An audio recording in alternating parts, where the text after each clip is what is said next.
شکر کی برکتیں. پہلے اسے سنیے. عاشقان رسول کی دینی تنظیم دعوت اسلامی کی مجلس المدینۃ العلمیہ اسلامک ریسرچ سینٹر کی جانب سے چند سال پہلے 2 کتابیں الشکر للہ اردو نام شکر کے فضائل اور جلد بازی کے نقصانات جاری ہوئی. ان دونوں کتابوں کا پڑھنا ہر مسلمان کے لیے بہت فائدہ مند ہے. الشکر للہ کتاب تقریباً 1150 سال پہلے کے عظیم بزرگ حضرت امام ابو بکر عبداللہ بن محمد قرشی المعروف امام ابن ابی دنیا رحمت اللہ علیہ کی ہے، جس کا اردو نام شکر کے فضائل ہیں، جبکہ کتاب جلد بازی کے نقصانات المدینۃ العلمیہ کے شعبے اصلاحی کتب کی طرف سے تیار کی گئی. یہ دونوں کتابیں اپنے موضوع اور مضمون کے اعتبار سے بہت پیاری ہیں. امیر اہل سنت بانی دعوت اسلامی حضرت علامہ مولانا محمد الیاس عطار قادری دامت برکاتہم العالیہ نے مدنی مذاکرے میں چند بار شکر کے فضائل کتاب پڑھنے کی ترغیب ارشاد فرمائی ہے. الحمدللہ اس رسالے میں ان دونوں کتابوں کے مختلف مقامات سے چند اہم باتیں جمع کی گئی ہیں. اس رسالے کے پڑھنے سے علم دین کا شوق رکھنے والوں کو دونوں کتابیں پڑھنے کا ذہن بنے گا.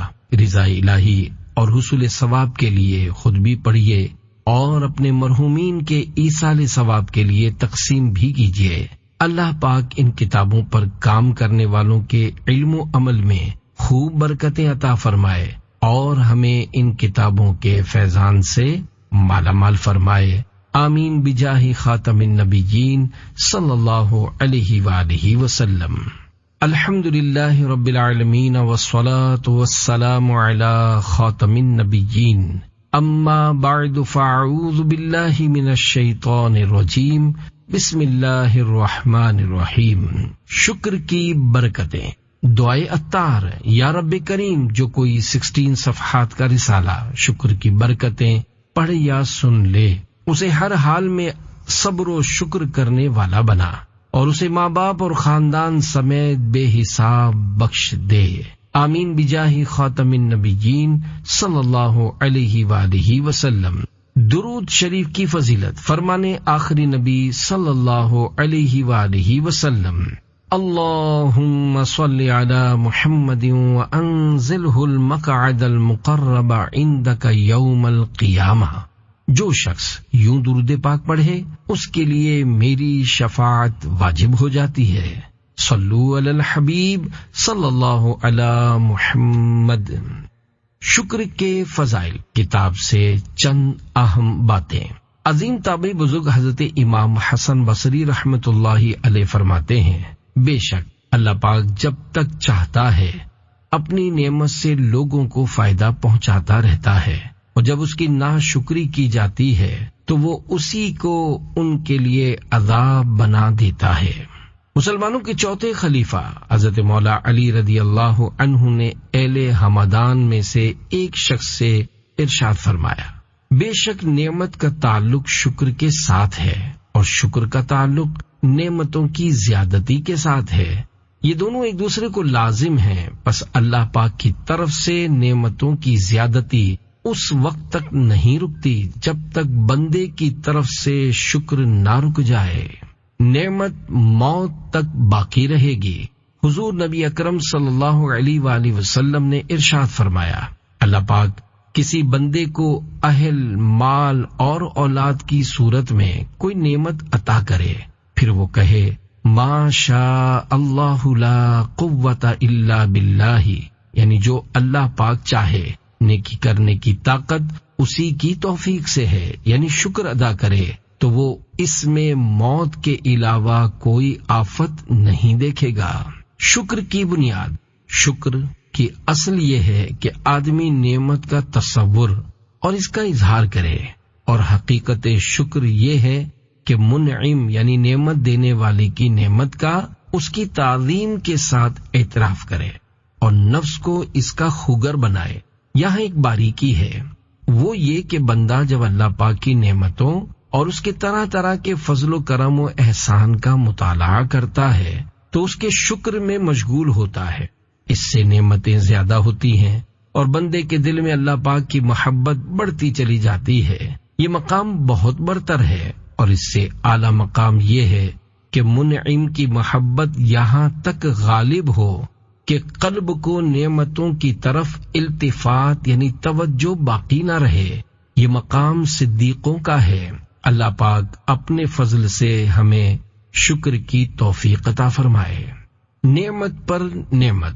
حضرت ابو عقیل رحمت اللہ علیہ فرماتے ہیں کہ میں نے حضرت بکر بن عبداللہ رحمت اللہ علیہ کو فرماتے ہوئے سنا کہ بندہ جب بھی الحمدللہ کہتا ہے تو الحمدللہ کہنے کی برکت سے اس کے لیے نعمت لازم ہو جاتی ہے۔ میں نے پوچھا اس نعمت کا بدلہ کیا ہے؟ ارشاد فرمایا اس کا بدلہ بھی بندے کا الحمدللہ کہنا ہے۔ پس یہ کہتے ہی اس کے پاس ایک اور نعمت آ جائے گی، کیونکہ اللہ پاک کی نعمتیں ختم نہیں ہوتی۔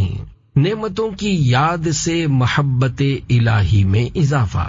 حضرت ابو سلیمان واسطی رحمت اللہ علیہ فرماتے ہیں اللہ پاک کی نعمتوں کو یاد کرنے سے دل میں اس کی محبت پیدا ہوتی ہے۔ بارگاہ رب العزت میں حاضری۔ حضرت عبداللہ بن سلام رضی اللہ عنہ فرماتے ہیں بے شک اللہ پاک قیامت کے دن اپنے بندے کو اپنی بارگاہ میں حاضر کر کے اسے اپنی نعمتیں شکرنے کے بعد حضرت عبداللہ بن سلام رضی اللہ عنہ بہت روئے، پھر فرمایا میں امید کرتا ہوں کہ اللہ پاک بندے کو اپنی بارگاہ میں حاضر فرمانے کے بعد عذاب نہیں دے گا۔ خوف کی بات۔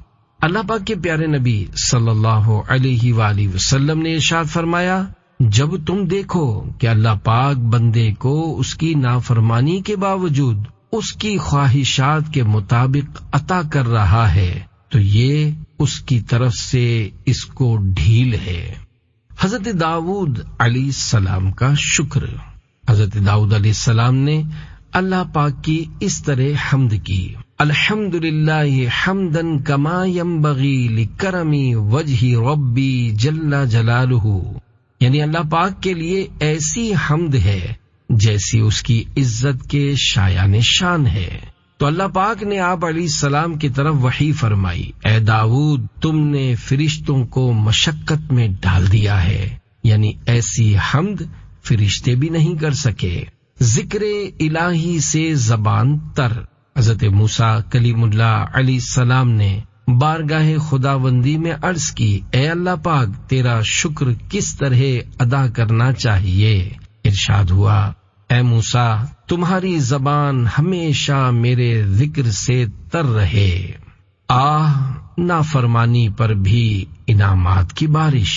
حضرت مالک بن دینار رحمت اللہ علیہ فرماتے ہیں میں نے کتاب میں پڑھا ہے کہ اللہ پاک ارشاد فرماتا ہے اے ابن آدم تجھ پر میری بھلائی نازل ہوتی ہے لیکن میرے پاس تیرا شر پہنچتا ہے۔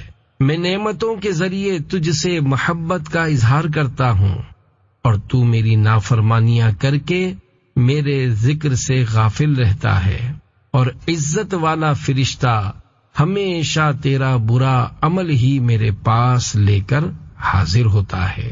مغفرت کی خوشخبری۔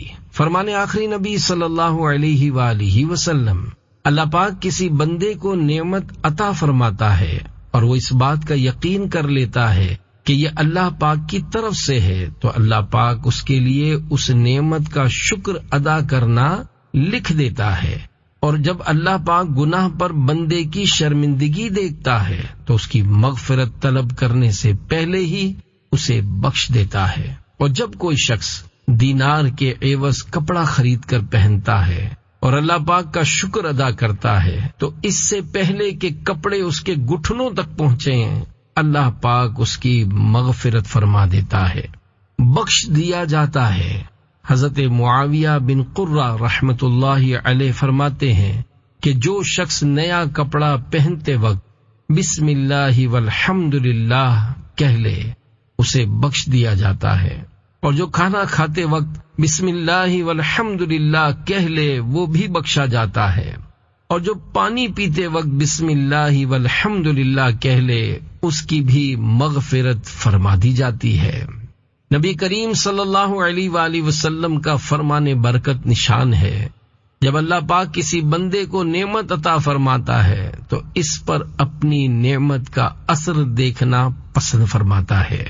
خوف کی بات، اللہ پاک ارشاد فرماتا ہے، اے ابن آدم، جب تو اس حال میں میری نعمتوں میں پلے کہ میری نافرمانی میں بھی لوٹ پوٹ ہوتا ہے تو مجھ سے ڈر کہ کہیں تجھے تیرے گناہوں کی وجہ سے ہلاک نہ کر دوں۔ اے ابن آدم، مجھ سے ڈر اور جہاں چاہے سو۔ شکر ادا کرنے والا قلی۔ واقعہ حضرت بکر بن عبداللہ رحمت اللہ علیہ بیان کرتے ہیں کہ میں ایک قلی یعنی بوجھ اٹھانے والے سے ملا جو وزن اٹھائے ہوئے الحمدللہ اور استغفر اللہ کہے جا رہا تھا۔ میں اس کے فارغ ہونے کا انتظار کرنے لگا۔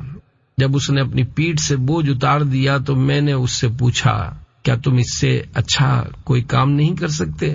اس نے کہا، کیوں نہیں، میں اچھا کام کر سکتا ہوں، قرآن پاک پڑھ سکتا ہوں، لیکن بندہ چونکہ نعمت اور گناہ کے درمیان رہتا ہے اس لیے میں اس کی کامل نعمتوں پر اس کا شکر ادا کرتا ہوں اور اس سے اپنے گناہوں کی معافی مانگتا ہوں۔ میں نے کہا، یہاں کا قلی بھی بکر بن عبداللہ سے زیادہ سمجھدار ہے۔ پانی کا شکر۔ اللہ پاک کے پیارے پیارے آخری نبی صلی اللہ علیہ وآلہ وسلم پانی نوش فرماتے تو یہ کلمات کہتے، الحمدللہ الذی جعلہ عذبا فراتا برحمتہ ولم یجعلہ ملحا اجاجا بذنوبنا۔ ترجمہ، تمام تعریفیں اللہ پاک کے لیے ہیں جس نے محض اپنی رحمت سے اسے یعنی پانی کو میٹھا نہایت شیریں بنایا اور ہمارے یعنی امت کے گناہوں کی وجہ سے اسے کھاری نہایت تلخ یعنی کڑوا نہ بنایا۔ عافیت اور شکر۔ ایک عالم دین کا فرمان ہے، میں نے اپنے معاملے میں غور و فکر کیا تو عافیت و شکر کے علاوہ کسی بھلائی کو شر سے خالی نہ پایا۔ بہت سے لوگ مصیبت میں بھی شاکر رہتے ہیں اور کئی لوگ عافیت میں ہونے کے باوجود شکر گزار نہیں ہوتے۔ بس جب تم خدا سے مانگو تو یہ دونوں مانگو۔ عیب چھپے ہوئے ہیں۔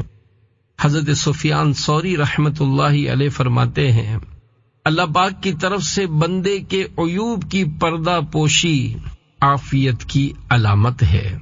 ہلاکت سے محفوظ۔ حضرت ابو العالیہ رفیع بن مہران رحمت اللہ علیہ فرماتے ہیں، مجھے امید ہے کہ نعمت پر اللہ پاک کا شکر ادا کرنے والا اور گناہ کی معافی مانگنے والا بندہ ہلاک نہیں ہوگا۔ نعمت کی قدر۔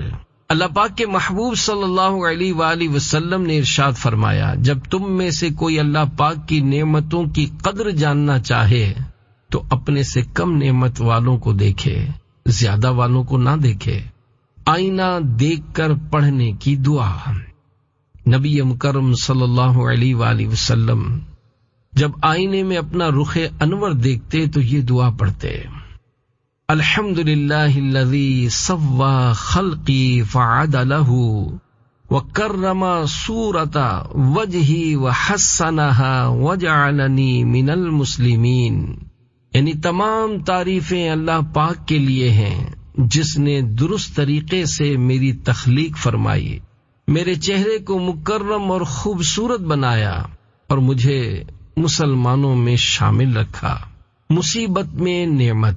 حضرت حبیب بن عبید رحمت اللہ علیہ فرماتے ہیں، اللہ پاک بندے کو کسی بھی مصیبت میں مبتلا فرماتا ہے تو اس میں اس کی نعمت بھی ہوتی ہے، اور وہ یہ کہ اللہ پاک نے اس کو اس سے سخت مصیبت میں مبتلا نہیں فرمایا، حالانکہ اگر وہ چاہتا تو اس سے بھی سخت مصیبت میں گرفتار کرتا۔ مصیبت آنے کا سبب۔ حضرت وہب بن منبہ رحمت اللہ علیہ فرماتے ہیں، مصیبت اس لیے نازل ہوتی ہے تاکہ اس کے سبب بندہ رب کی بارگاہ میں دعا کرے۔ نعمتوں پر شکر کرنا رب کو پسند ہے۔ تمہارا رب اس بات کا زیادہ حقدار ہے کہ تم خود کو اس بات کا عادی بناؤ کہ اس کی نعمتوں پر اس کا شکر بجا لاؤ۔ وہ تم پر پہلے بھی احسان کرتا رہا، اب بھی کرے گا۔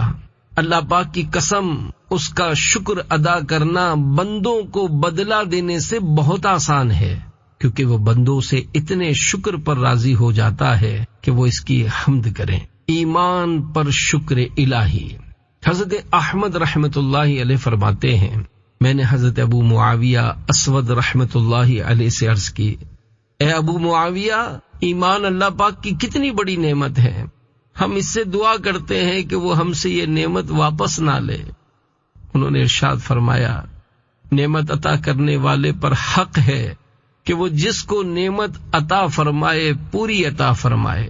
حضرت ابو معاویہ اسود یمان رحمت اللہ علیہ نے فرمایا، اللہ پاک سب سے بڑا کریم ہے کہ جو نعمت عطا فرماتا ہے پوری عطا فرماتا ہے، کوئی عمل کرواتا ہے تو قبول فرماتا ہے، ایک شخص کی برکت سے سب کی حاجتیں پوری۔ حضرت عبد الرحمن بن زید بن اسلم رحمت اللہ علیہ ارشاد فرماتے ہیں، اجتماع میں کبھی ایک شخص ایسا ہوتا ہے کہ وہ اللہ پاک کی حمد کرتا ہے تو تمام شرکائے اجتماع کی حاجتیں پوری کر دی جاتی ہیں۔ سب سے چھوٹی نعمت۔ حضرت ابو ایوب احمد بن محمد بن جابر قرشی رحمت اللہ علیہ فرماتے ہیں کہ حضرت داؤد علیہ السلام نے بارگاہ خداوندی میں عرض کی، اے اللہ پاک، مجھے اپنی سب سے چھوٹی نعمت کے متعلق خبر دے۔ تو اللہ پاک نے ان کی طرف وحی نازل فرمائی، اے داؤد، سانس لو۔ انہوں نے سانس لیا تو اللہ پاک نے ارشاد فرمایا کہ یہ تم پر میری سب سے چھوٹی نعمت ہے، کھانے کی نعمتوں کا حساب نہ ہوگا۔ حضرت تمیم بن سلمہ رحمت اللہ علیہ فرماتے ہیں، مجھے یہ بات بیان کی گئی ہے، جب بندہ کھانے کی ابتدا میں بسم اللہ پڑھے اور آخر میں الحمدللہ کہے تو اس سے کھانے کی نعمتوں کے بارے میں سوال نہیں ہوگا، میرا شکر ادا کیا جائے۔ عظیم تابعی بزرگ حضرت حسن بصری رحمت اللہ علیہ فرماتے ہیں کہ اللہ پاک نے جب حضرت آدم علیہ السلام کو پیدا کیا تو ان کی دائیں کروٹ سے جنتیوں کو اور بائیں کروٹ سے دوزخیوں کو نکالا اور وہ زمین پر چلنے لگے۔ ان میں سے کچھ اندھے، کچھ بہرے اور کچھ مصیبت زدہ تھے۔ تو حضرت آدم علیہ السلام نے عرض کی، اے میرے رب، تو نے میری اولاد کو ایک جیسا پیدا نہیں فرمایا؟ تو اللہ پاک نے ارشاد فرمایا، اے آدم، میں چاہتا ہوں کہ میرا شکر ادا کیا جائے۔ آئینہ دیکھ کر پڑھنے کی ایک اور دعا۔ حضرت امام محمد باقر رحمت اللہ علیہ فرماتے ہیں، نبی پاک صلی اللہ علیہ وآلہ وسلم جب آئینہ دیکھا کرتے تو یہ دعا پڑھتے تھے، الحمدللہ الذی خلقنی فاحسن خلقی وخلقی وزان منی ما شان من غیری۔ ترجمہ، تمام تعریفیں اللہ پاک کے لیے ہیں جس نے مجھے پیدا کیا، میری صورت اور میرے اخلاق کو بہترین بنایا اور مجھے زینت سے نوازا جبکہ دوسروں کو عیب سے۔ جہنمیوں پر بھی احسان۔ حضرت عبداللہ بن قاسم رحمت اللہ علیہ فرماتے ہیں کہ بے شک جہنمیوں پر بھی اللہ پاک کا احسان ہے، اور وہ اس طرح کہ اگر اللہ پاک چاہتا تو انہیں اس سے بھی سخت عذاب میں مبتلا فرماتا۔ پانی پینے والے پر شکر کرنا لازم ہے۔ تمام مسلمانوں کی پیاری امی جان حضرت بی بی عائشہ صدیقہ رضی اللہ عنہا فرماتی ہیں کہ جو بندہ خالص یعنی ٹھنڈا اور میٹھا پانی پیے اور وہ بغیر تکلیف کے جسم میں داخل ہو اور بغیر تکلیف کے باہر بھی نکل آئے تو اس پر شکر لازم ہے۔ ایک عقل مند کا خط۔ حضرت علی بن عبد الرحمن رحمت اللہ علیہ بیان کرتے ہیں کہ ایک عقل مند شخص نے اپنے بھائی کے نام مکتوب یعنی خط لکھا، جس کا مضمون یہ ہے، اے میرے بھائی، ہم اللہ پاک کی اس قدر نعمتوں کے ساتھ صبح کرتے ہیں کہ انہیں شمار نہیں کر سکتے، حالانکہ ہماری نافرمانیاں بہت زیادہ ہیں۔ ہم نہیں جانتے کہ کس بات پر اللہ پاک کا شکر ادا کریں، مسلسل ملنے والی نعمتوں پر یا اس بات پر کہ اس نے ہماری برائیاں چھپا رکھی ہیں۔ جلد بازی کی تعریف۔ سوچے سمجھے بغیر کوئی کام کرنا جلد بازی کہلاتا ہے۔ اسے عجلت بھی کہتے ہیں۔ اگر انسان اپنے کاموں کو سوچ بچار اور غور و فکر کے بعد شروع کرے تو اسے توقف یعنی ٹھہراؤ کہتے ہیں، اور کام کو ٹھہر ٹھہر کر آرام سے کرنا تاکہ کام بہتر طریقے سے انجام کو پہنچے، اسے تحمل و بردباری اناتن کہتے ہیں۔ بیج کا پودا، پودے کو درخت اور درخت کو پھلدار بننے میں تھوڑا وقت تو لگتا ہے۔ اچھائی کو برائی اور برائی کو اچھائی سمجھنا۔ جب تک کسی کام میں بصیرت یعنی آگاہی حاصل نہ ہو تو اس میں جلد بازی نہیں کرنی چاہیے، کیونکہ جلد بازی میں انسان اچھائی کو برائی اور برائی کو اچھائی سمجھتا ہے۔ عربی مقولہ ہے اِن لم تستعجل تصل، یعنی اگر تم جلد بازی نہیں کرو گے تو اپنی منزل مقصود کو پہنچ جاؤ گے۔ جو آدمی تجربات سے فائدہ نہ اٹھائے وہ کامیاب نہیں ہو سکتا۔ جلد بازی کو ام الندامہ یعنی ندامت کی ماں کہا گیا ہے۔ رسول اکرم صلی اللہ علیہ وآلہ وسلم سے ملتی جلتی نماز۔ حضرت امام مالک نے حضرت عمر بن عبدالعزیز رحمۃ اللہ علیہ کے پیچھے نماز پڑھی۔ انہیں ان کی نماز بہت پسند آئی اور فرمایا، میں نے اس نوجوان سے بڑھ کر رسول اکرم صلی اللہ علیہ وآلہ وسلم سے ملتی جلتی نماز پڑھنے والا کوئی نہیں دیکھا۔ بلا شبہ اتنی تجوید جس سے تصحیح حروف ہو، یعنی قواعد تجوید کے مطابق حروف کو درست مخارج سے ادا کر سکے اور غلط خوانی یعنی غلط پڑھنے سے بچے، فرض عین ہے۔ تراویح میں امام کو قرات میں پریشان کرنا، اپنا حفظ جتانے کے لیے ذرا ذرا شبے پر روکنا ریا ہے۔ امام کو پریشان کرنے کے لیے بار بار لقمہ دینا حقیقتاً فعل یہود اور لا تسمعوا لہذا القرآن والغوا فیہ کے حکم میں داخل۔ وظائف کے اثر کرنے میں شرائط۔ نمبر 1 حسن اعتقاد یعنی پکا یقین۔ نمبر 2 صبر و تحمل۔ نمبر 3 باجماعت نماز کی پابندی۔ عظیم صحابیہ حضرت اسماء بنت ابو بکر صدیق رضی اللہ عنہما فرماتی ہیں، نکاح کرنا عورت کو کنیز بنانا ہے، لہذا غور کر لینا چاہیے کہ وہ اپنی بیٹی کو کہاں بیاہ رہا ہے۔ طویل کوشش کے باوجود کسی شعبے میں کامیابی نہ ملے تو سمجھدار اسلامی بھائی سے مشورہ کر کے شعبہ تبدیل کر لیں۔ لذت کی وجہ سے گناہ نہ کرو، لذت کی وجہ سے گناہ نہ کرو، لذت ختم ہو جائے گی، گناہ باقی رہ جائے گا۔ اور مشقت کی وجہ سے نیکی نہ چھوڑو، مشقت ختم ہو جائے گی، نیکی باقی رہے گی۔ جاہل کی صفات، کثرت الالتفات و سرعت الجواب، یعنی بہت زیادہ ادھر ادھر دیکھنے اور جواب دینے میں جلدی کرنے والا۔ اعتماد کی فضا کا خاتمہ، کسی مذہبی تحریک سے وابستہ افراد میں بدگمانی آ جائے تو نگران و ماتحت کے درمیان اعتماد کی فضا ختم ہو جاتی ہے۔ بعض اوقات کام دیکھنے میں برا لگتا ہے مگر حقیقت میں ایسا نہیں ہوتا، کیونکہ ممکن ہے کہ کرنے والا اسے بھول کر کر رہا ہو یا دیکھنے والا ہی غلطی پر ہو۔ دیر سے پہنچنا نہ پہنچنے سے بہتر ہے۔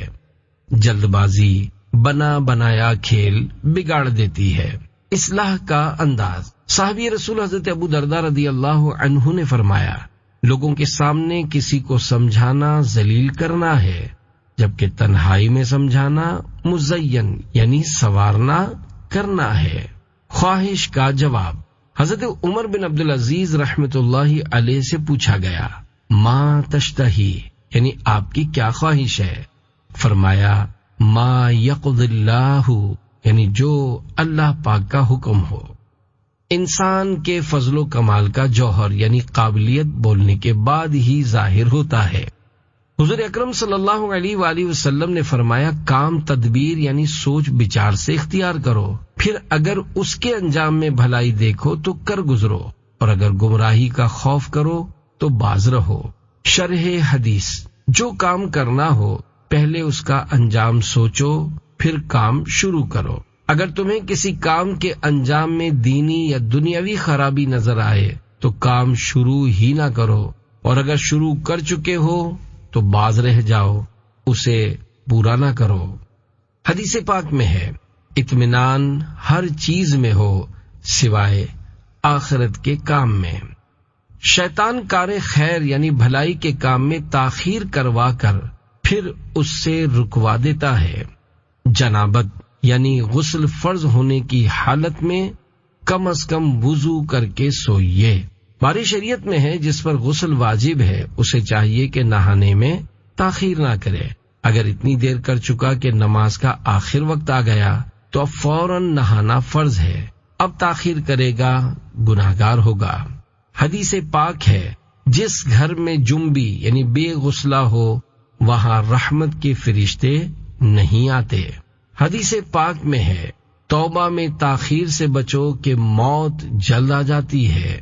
کسی کی اصلاح میں دیر نہ کیجیے، کسی کو برائی میں مبتلا دیکھ کر احسن انداز میں نرمی اور شفقت کے ساتھ اس کی اصلاح میں دیر نہ کیجیے۔ اگر نماز جمعہ سے قبل جنازہ تیار ہو جائے تو جماعت کثیر کا انتظار نہ کرنا چاہیے بلکہ جنازہ پڑھ لیجیے۔